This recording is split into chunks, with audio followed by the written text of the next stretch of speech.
Hello my YouTube family.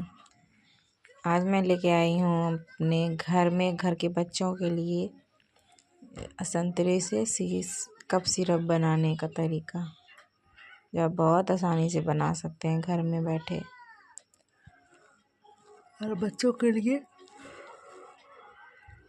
ज़्यादा cup syrup हानि भी होती है, इससे फेफड़ों पे असर होती है। इसीलिए मैंने घर पर ही बहुत शानदार तरीका मैंने बताया है। आप ज़रूर देखिए इस वीडियो को लास्ट तक।